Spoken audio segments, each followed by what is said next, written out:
Income tax act 1961, ఆదాయపు పన్ను చట్టం 1961. ఇది అవుట్డేట్ అయిపోయింది. చాలా సవరణలు కూడా జరిగాయి. చాలా కాంప్లెక్స్గా మారింది. చాలా టఫ్ లాంగ్వేజ్. ఓన్లీ చార్టెడ్ అకౌంటెంట్సే అర్థం చేసుకోగలరు. ఒక ఇండివిజువల్ ట్యాక్స్ పే చేసి దానికి సంబంధించిన రిటర్న్స్ ఫైల్ చేయాలన్నా సరే ఒక సీఏని కన్సల్ట్ చేయాల్సిన పరిస్థితి అనమాట.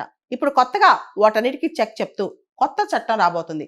ఆల్రెడీ ఇది లోక్సభలో పాస్ అయిపోయింది. రాజ్యసభలో పాస్ కావాల్సి ఉందన్నమాట. అయితే కొంతమంది ఈ చట్టాన్ని మన ప్రైవసీని ఇంక్లూడ్ చేస్తుంది, మన వాట్సాప్ చాట్లతో సహా ప్రతిదీ ట్యాక్స్ ఆఫీసర్ చదవచ్చు, ఈమెయిల్స్, వాట్సాప్ చాట్స్, ఎలక్ట్రానిక్ డివైజెస్లో ఉన్నాయన్నీ చెక్ చేయొచ్చు, ఇది ఎంతవరకు న్యాయం అంటున్నారు. కానీ ఇప్పుడు మారుతున్న కాలంలో నిజంగా ఈ కొత్త చట్టం అవసరమనే చెప్పాలి. ప్రత్యేకంగా భారతదేశంలో 6.68 దాదాపు 7% మంది ఇన్కమ్ ట్యాక్స్ రిటర్న్స్ ఫైల్ చేస్తున్నారు. 2 to 2.5% మంది ట్యాక్స్ పే చేస్తున్నారు. ఈ సందర్భంలో ఇంతమంది ఎఫెక్ట్ చేసే ఒక కొత్త చట్టం వచ్చేస్తుంది అనమాట. అదే ఇన్కమ్ ట్యాక్స్ యాక్ట్ రాబోతోంది, పాత యాక్ట్ని రీప్లేస్ చేస్తూ. పాత చట్టంలో 819 సెక్షన్లు ఉన్నాయి. కొత్త చట్టంలో 536 సెక్షన్స్ ఉన్నాయి. పాత చట్టంలో 47 చాప్టర్స్ ఉన్నాయి. కొత్త చట్టంలో 23 చాప్టర్స్ ఉన్నాయి. పాత చట్టంలో ఉన్న కొన్ని అనవసరమైన ప్రొవిజన్స్ తీసేయటం, అవుట్డేటెడ్ అంటే ఇంకా వాటి వల్ల యూటిలిటీ లేదనమాట, అలాంటి వాటిని తొలగించడం, దాంతోపాటు కొన్ని కాంట్రడిక్టరీ ప్రొవిజన్స్ ఉన్నాయి, వాటన్నిటిని తొలగిస్తున్నారనమాట. అయితే ఇంతకు ముందు వరకు ఇప్పటి వరకు కూడా ప్రీవియస్ ఇయర్ అసెస్మెంట్ ఇయర్ అనే కాన్సెప్ట్ ఉండేది. ఇప్పుడు కూడా అదే కాన్సెప్ట్ ఉంది. కొత్త చట్టం వచ్చేంత వరకు కూడా అదే కాన్సెప్ట్ ఉంటుంది అనమాట. జనరల్గా మనం ట్యాక్స్కి ప్రీవియస్ ఇయర్ అంటే 2024-25 సంపాదనకి 25-26లో ట్యాక్స్ కడతాం. 24-25లో మనం సంపాదించిన సంవత్సరాన్ని ప్రీవియస్ ఇయర్ అంటాం. తర్వాత ట్యాక్స్ కట్టే సంవత్సరాన్ని అసెస్మెంట్ ఇయర్ అంటాం అనమాట. అయితే ఇది మొత్తం తీసేసి ఒకే ఒక పదం తీసుకురాస్తున్నారు, అదే ట్యాక్స్ ఇయర్ అనే వర్డ్ అనమాట. కొత్తగా ఈ ప్రీవియస్ ఇయర్, అసెస్మెంట్ ఇయర్ ఇవన్నీ తీసేసి ట్యాక్స్ ఇయర్ అనే కాన్సెప్ట్ తీసుకొస్తున్నారనమాట. సో ఇవన్నీ సింప్లిఫై చేయడానికి. ఇకపోతే మనం కాస్త ఆలస్యంగా ట్యాక్స్ కట్టినా అంటే కాస్త లేట్గా ట్యాక్స్ కట్టినా సరే మనం ట్యాక్స్ మనీ ఏదైతే మనకి రిఫండ్ రావాలో దాన్ని రిఫండ్ కోరుకోవచ్చు అనమాట.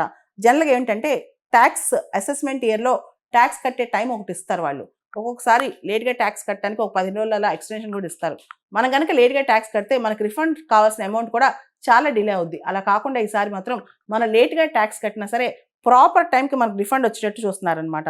దాంతోపాటు టీడీఎస్ ఏదైతే ట్యాక్స్ డిడక్షన్ ఎట్ సోర్స్ ఉందో ఆ ఫైలింగ్కి లేట్ అయినా సరే పెనాల్టీస్ ఉండట్లేదు అనమాట. కొత్త బిల్లులో టీడీఎస్ ఫైల్ చేయడం లేట్ అయినా సరే దానికి పెనాల్టీ వేయట్లేదన్నమాట. దాంతోపాటు ఎంఎస్ఎంఈ చట్టం, మైక్రో స్మాల్ మీడియం ఎంటర్ప్రైజెస్ చట్టం అనమాట. ఈ చట్టము ప్రస్తుతం రాబోతున్న ఇన్కమ్ ట్యాక్స్ యాక్ట్ వీటి మధ్య కాన్ఫ్లిక్ట్ ఏదైతే ఉందో అది తొలగించేసేసి ఏదైతే ఐటీ చట్టం, ఎంఎస్ఎంఈ చట్టం రెండింటికి సంబంధించిన ఏదైతే కాన్ఫ్లిక్ట్ ఉందో దాన్ని రిమూవ్ చేసి ఆ టాక్సేషన్ ఎంఎస్ఎంఈస్కి వర్తించే టాక్సేషన్ ఎంఎస్ఎంఈ చట్టం ప్రకారం వేస్తారంట.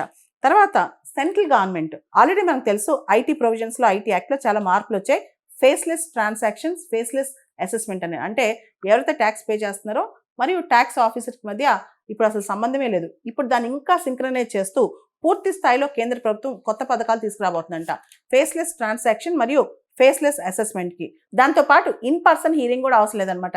ఎవరైతే ట్యాక్స్ పేయర్ ఉన్నారో ట్యాక్స్కి సంబంధించిన అంశం ఉందో తన రిప్రజెంటేటివ్ని పంపించుకోవచ్చు, కానీ తను వెళ్లాల్సిన అవసరం లేదు. వీలైనంత వరకు ఇవన్నీ కూడా ఆన్లైన్లో అయిపోతాయంట. సో ఓవరాల్గా ఈ చట్టాన్ని సింపుల్ అని చెప్తున్నారు. సింపుల్ అంటే ఎస్ అంటే stream line, structure and language, I అంటే ఇంటిగ్రేటెడ్ అండ్ కన్సైజ్, ఎం అంటే మినిమైజ్ లిటిగేషన్, పి అంటే ప్రాక్టికల్ అండ్ ట్రాన్స్పరెంట్, ఎల్ అంటే లెర్న్ అండ్ అడాప్ట్, ఈ అంటే ఎఫిషియెంట్ ట్యాక్స్ రిఫార్మ్స్ అనమాట. వీటన్నిటితో పాటు ఈ చట్టంలో ముఖ్యంగా వర్చువల్ అసెట్స్ని డిఫైన్ చేశారు.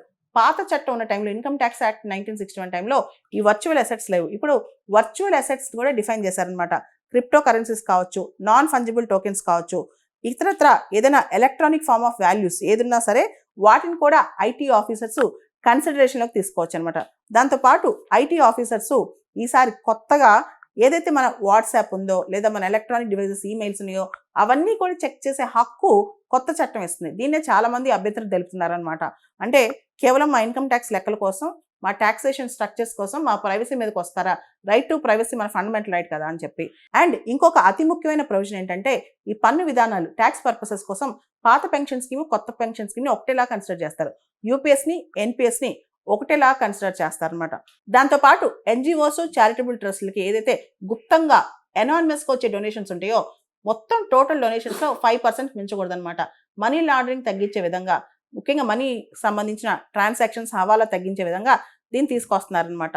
దాంతోపాటు ఈ కొత్త బిల్లులో ఇంకొక ప్రొవిజన్ ఏంటంటే ఆల్రెడీ బడ్జెట్లో చెప్పారు 12 lakhs వరకు ఇన్కమ్ ట్యాక్స్ అనేది ఉండదు. ఇప్పుడు 12,75,000 వరకు స్టాండర్డ్ డిడక్షన్ అనేది ఇప్పుడు 75,000 పెంచారనమాట. సో 12,75,000 వరకు కూడా ఇన్కమ్ ట్యాక్స్ పే చేయాల్సిన అవసరం లేదనమాట.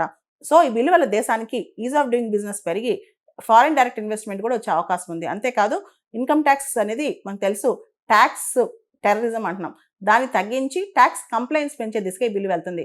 టెంపరీగా అంటే షార్ట్ టర్మ్లో గవర్నమెంట్ ఆఫ్ ఇండియాకి ఈ ట్యాక్స్ రిఫార్మ్స్ వల్ల 4% రెవెన్యూ లాస్ అవుద్దంట. కానీ లాంగ్ టర్మ్లో ట్యాక్స్ కంప్లైన్స్ పెరిగి రెవెన్యూ బాగా పెరిగే అవకాశం కనిపిస్తుంది. ఈ బిల్లు త్వరలో చట్టమై కార్యరూపం దాల్చనుంది. ఈ బిల్లో అతి ముఖ్యమైన ప్రొవిజన్, ఎవరిపైనైతే ట్యాక్స్ లైబిలిటీ లేదో ఇప్పుడు వాళ్ళు నిల్ ట్యాక్స్ సర్టిఫికేషన్ కూడా పొందొచ్చు అనమాట. సో ఇది చాలా ఇంపార్టెంట్ ప్రొవిజన్ అని చెప్పొచ్చు. అంటే వాళ్ళు ఇంకా ట్యాక్స్ పే చేయక్కర్లేదు ఈ సంవత్సరానికి అని చెప్పి ఆ నిల్ ట్యాక్స్ సర్టిఫికేట్ కూడా పొందొచ్చు. ఇంతకుముందు ఆ ప్రొవిజన్ లేదు, ఇప్పుడు అది పొందొచ్చు అనమాట. దాంతోపాటు భారతదేశంలో ఈ రోజున ఐటీ రిఫార్మ్స్ వస్తున్నాయి. మోడీ గారు జిఎస్టీ రిఫార్మ్స్ అనౌన్స్ చేశారు. Next generation GST reforms announce చేశారు. ఐటీ రిఫార్మ్స్ పెరిగితే ట్యాక్స్ కంప్లైంట్స్ పెరుగుద్ది. ట్యాక్స్ కంప్లైంట్స్ వస్తే కనుక మనకు ఆటోమేటిక్గా రెవెన్యూ పెరుగుద్ది. దాంతోపాటు జిఎస్టీ రిఫార్మ్స్లో కూడా జిఎస్టీ సింప్లిఫై అయ్యి అది కూడా ప్రాపర్ స్ట్రక్చర్ దాల్చుద్ది అనమాట. ఇవన్నీ కూడా డొనాల్డ్ ట్రంప్ లాంటి వాళ్ళు వేసే టారిఫ్స్ని మనం ఎదురొగ్గి నించోవాలంటే ఇంటర్నల్గా కూడా మనం చాలా రిఫార్మ్స్ తెచ్చుకోవాలి. దీనికి ఇది తొలిమట్టి అని చెప్పొచ్చు.